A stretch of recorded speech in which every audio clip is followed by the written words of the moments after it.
I've been relatively lucky in my writing life. I have had great teachers. I've also had teachers who, never mind. I've had colleagues who have changed the way I approach the page and have inspired me to greater heights.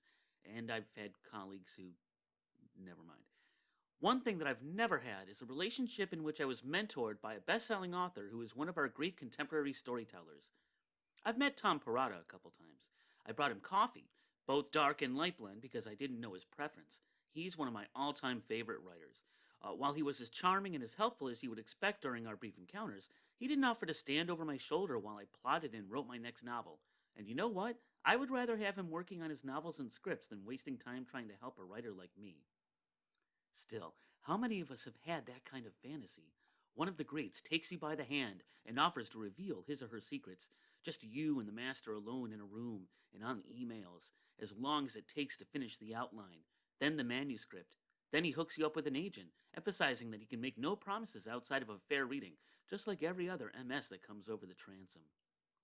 This dream came true for Tony Vanderwarker.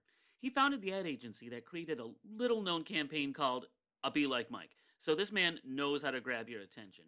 A former advertising executive, Vanderwerker had retired to Charlottesville, where he had struck up a friendship with John Grisham, who, by all indications I've seen, seems like a reasonable and decent man.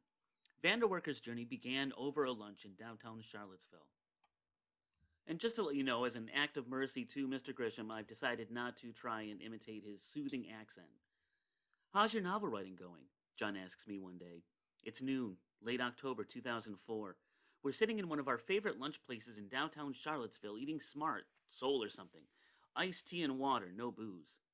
Okay, fiddling around with ideas for a new one, I say, putting on a brave face when I'm actually licking wounds from the last barrage of rejection slips and pondering whether I should take up competitive croquet or plant a vineyard rather than embark on another novel. Then he says something that knocks me off my feet. "Look, I'd be willing to help you if you'd like, kind of mentor you through the novel writing process. Something I've never done before, not that plenty of people haven't asked."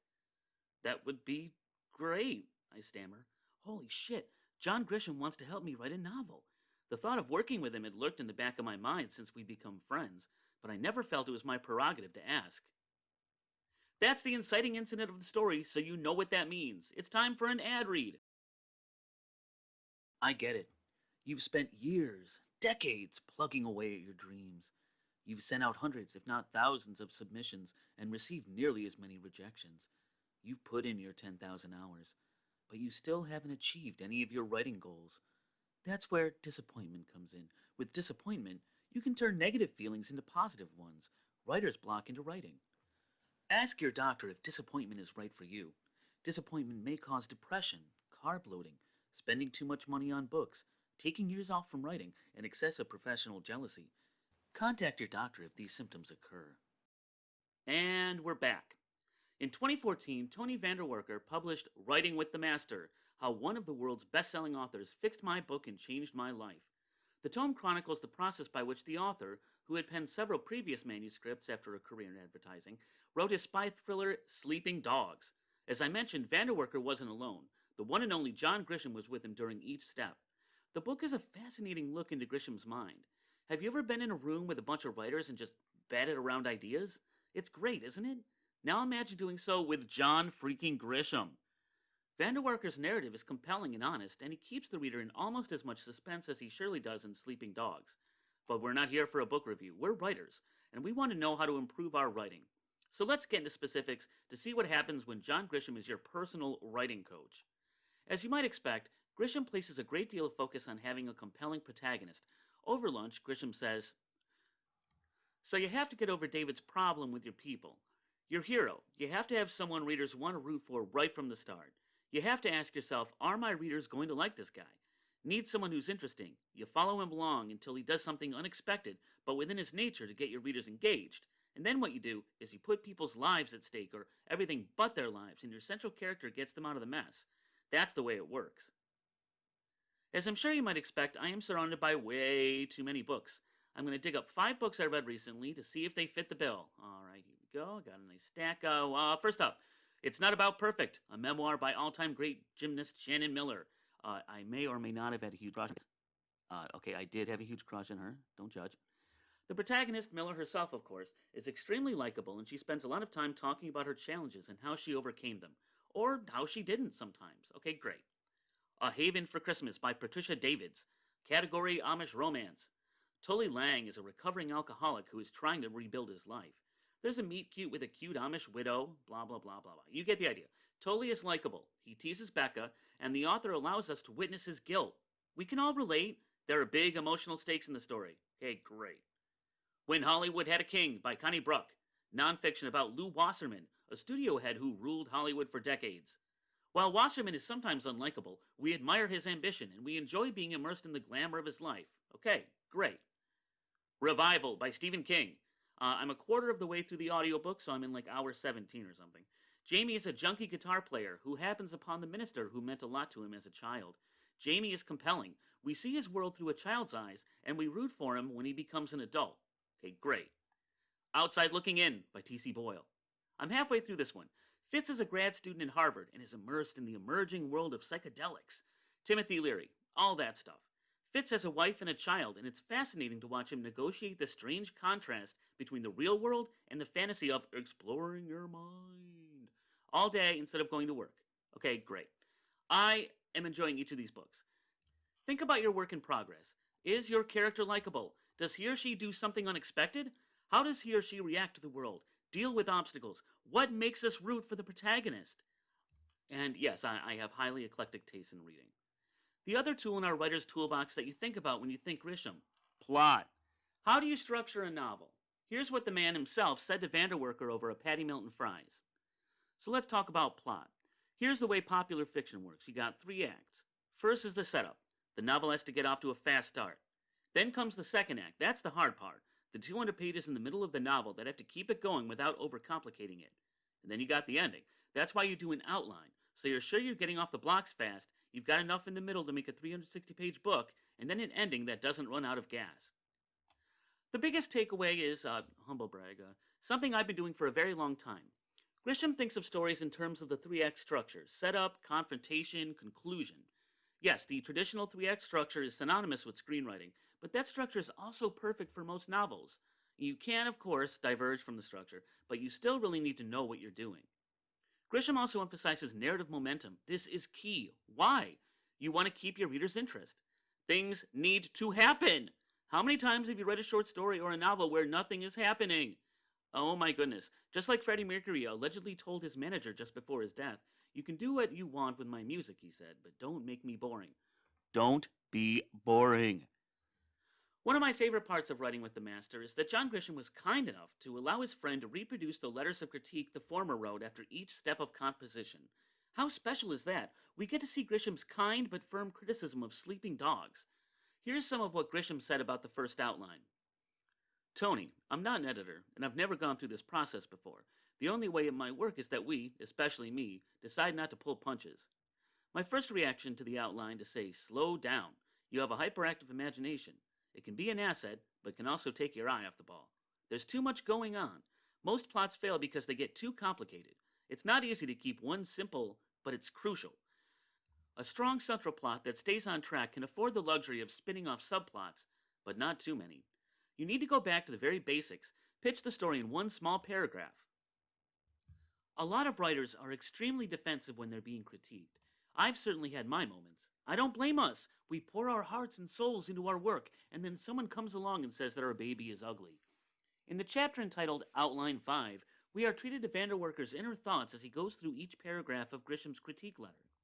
Lots of people have CPs and beta readers and higher content editors, line editors. Imagine having John Grisham taking a line-by look at your novel.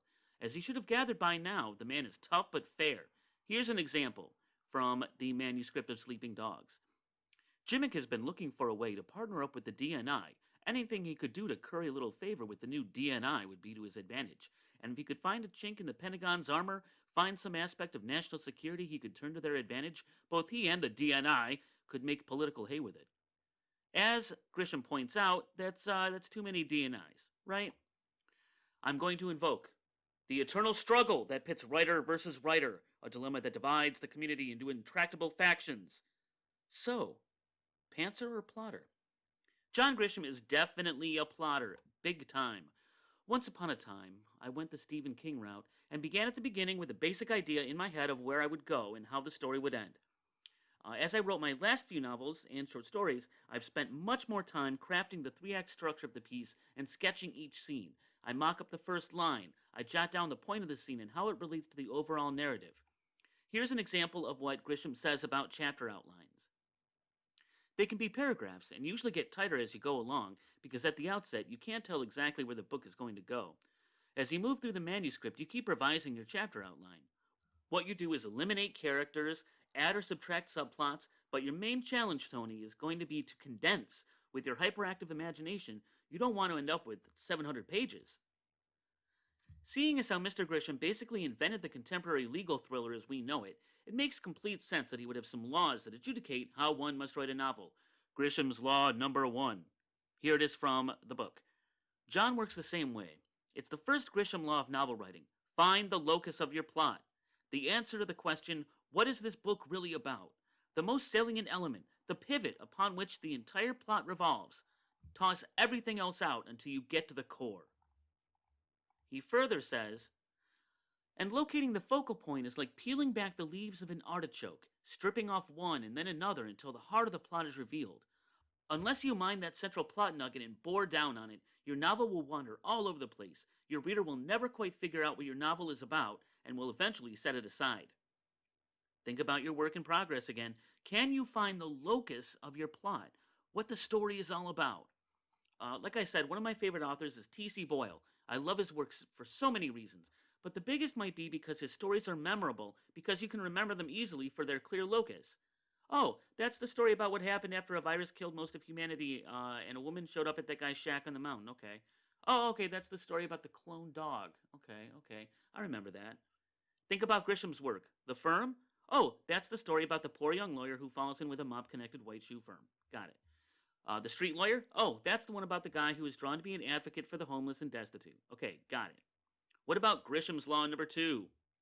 Develop a straight line of story elements, each logically growing out of the former. Nothing tangential that will cause the plot to veer off track and the reader to lose interest and put your novel down.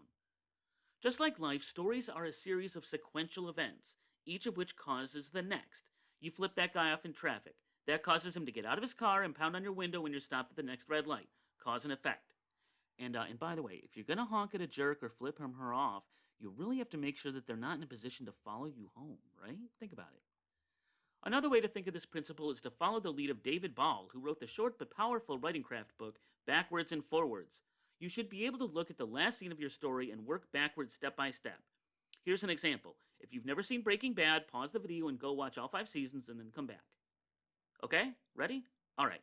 So, Walter White died in the lab from a bullet wound because of the ricochet from the machine gun that he set to fire into the Nazi's house, because they kept Jesse captive and stole his meth recipe, because Walt was on his own, because he eliminated Gus Fring, because Walt knew that Fring would eventually kill him, because, and you could go all the way back to because Walt was reacquainted with Jesse Pinkman, because he went on a ride along with Hank Schrader, because he thought about making methamphetamine, because he was diagnosed with terminal cancer. Can you trace the entire plot of your novel backwards in this fashion in a clear and concise manner? Mr. Vanderwarker speaks with Mr. Grisham and is astounded when the master suggests alternate openings for sleeping dogs. As Mr. Vanderwarker puts it, Grisham is just stringing pearls together, creating a tight and compelling narrative. The man rushes home to pick up the Firm and analyzes the opening of that story. Dazzled by oodles of money, a new BMW, and a low-interest mortgage loan, it doesn't occur to the young law grad that there's anything fishy about the mid-sized Memphis firm that's recruiting him. But Grisham begins to drop hints in the second chapter that things are not in the up and up at the law firm. And by the end of the third, when Grisham lets the reader in on a conversation between the head of security and his senior partner, first about snooping on the lawyer and his wife in their hotel room, then about killing cops, the reader gets the eerie feeling that the protagonists are heading into a perfect storm. The reader's hooked, and guess what? That's all by page 38. I've tripped over the third Grisham law of writing bestsellers. Snare them in the first 40 pages, and your novel's off to the races. It's no coincidence that editors and agents ask to see the first 30, 15, 10, or even 5 pages of your manuscript. Stuff needs to happen immediately. There must be stakes immediately. Otherwise, there's no reason to keep reading. Again, look at your work in progress. Does stuff happen in the first 30 pages? There are many literary novels and short stories that I won't name, I'm a nice guy, that I just can't be bothered to take seriously. Why? Nothing happens in the first 5, 10, 15, 30, 60, 100, 200 pages. Sometimes nothing happens at all through the entire narrative. Sure, that kind of book might win awards, but they put me to sleep. A pal, and a far better writer than I am, just sent me a copy of Grisham's latest. I will read that book before I sleep, but it won't put me to sleep. That's the difference between literary and something that people want to read. Mr. Vanderwarker teaches us perhaps the most important lesson that a writer must learn. After a rough critique from his friend, he reveals the following.